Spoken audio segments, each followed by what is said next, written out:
The motion of no confidence that are supposed to be tabled at the Nelson Mandela Bay has been cancelled. Opposition parties have rejected Nelson Mandela Bay Speaker Jonathan Lamack's decision. The DA mayor says the EFF's reasons for wanting him out are fundamentally racist. To make sense of all of this and what may happen in the future with regard to Johannesburg and perhaps Swane, we're joined by Professor Susan Booysen from Wits University and public policy specialist Kagiso Pooe from the Northwest University. Good evening to both of you. Thanks very much for coming through. Thank you, Pooe. What did you make of the chaos? Let's start there, Prof. Politics like normal.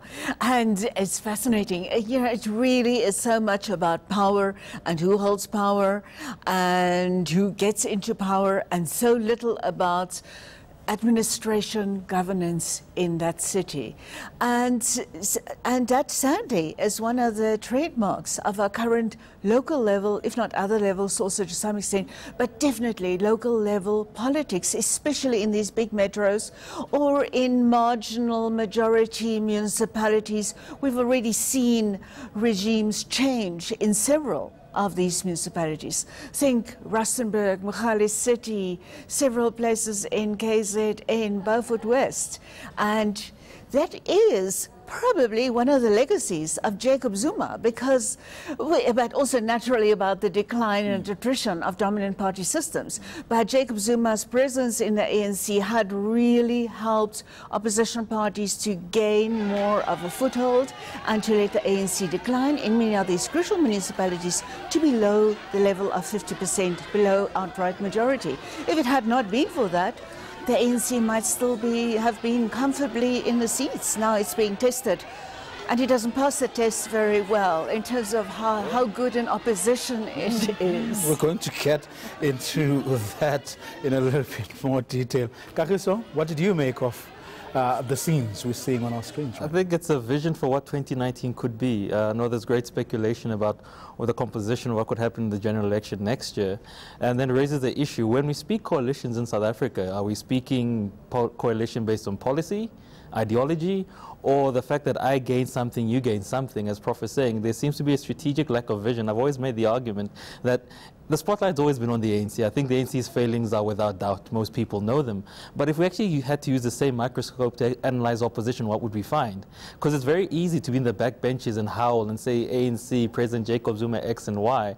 The question now seems to be, this was not a coalition in the traditional sense that I think the FF just really, in their words, they gave the vote to Athol Trollip. But the question was, what was the guidance? Because the argument seems to be, we were so angry with President Jacob Zuma, we could not make a strategic decision as to why we want Athol Trollip to be there.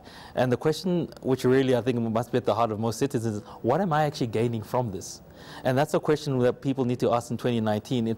In as much as the ANC might have its weaknesses, and this is maybe why over the last 2 decades the opposition really has not done well, people say, listen, we know that the ANC's got, the lack of a better word, nonsense. But if we had to really put it down, what am I going to get in return?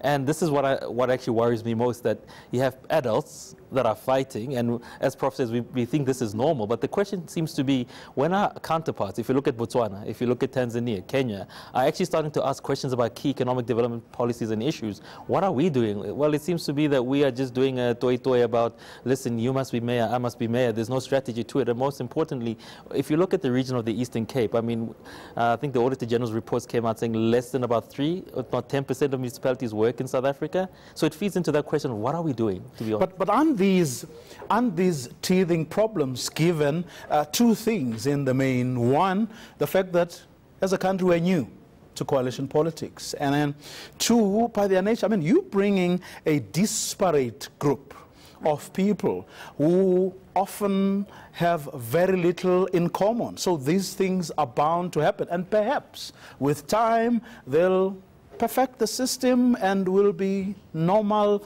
like any other democracy. You don't think so?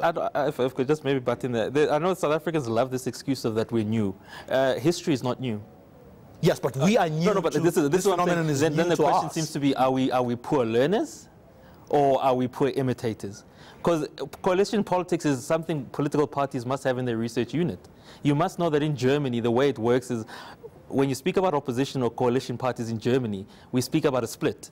A certain party from the Social Democrat will head a ministry because that is a capacity and that's a capability. In Scandinavia, it's a given that certain parties will look after foreign affairs. So the question seems to be, in the 2 decades that has been that the ANC has been doing what they've been doing, what is it that opposition parties you've been doing? Because you can't say, oh my word, we're learning. No, learning, it's too late to learn now. Is it perhaps not because they never thought this day would come? Yes, indeed, and they all hope to use this platform of these current coalition or cooperative governments to elevate themselves into the public eye. And remember, we're now in a slightly mad, quote-unquote, period of electoral politics. These one-seat parties, the Patriotic Alliance, the African Independent Congress, and AIC, in its negotiations bartering with the ANC to get Athol into KwaZulu-Natal and not in the Eastern Cape, they will never have it as good in this period of election campaigning. They're in the limelight. They are kingmakers to the extreme in Nelson Mandela Bay.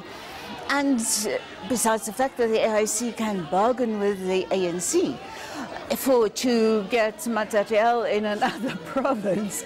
And it is big politics on this small but very important metropolitan scale. Now, I want us to sort of go through each of the main players in the saga that's playing itself out in the Mandela Bay, and perhaps ask the question afterwards as to whether the behavior of each player is telling us anything about where we are going as a country. I want to start with the EFF.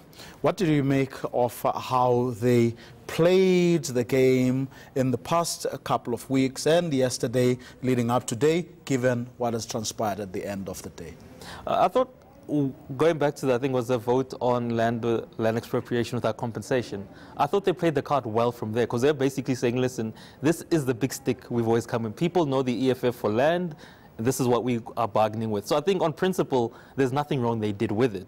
But the thinking would be you would have your numbers in order. There's a Chinese, the Chinese, and my mom always hates that I use the Chinese as an example, but I have to.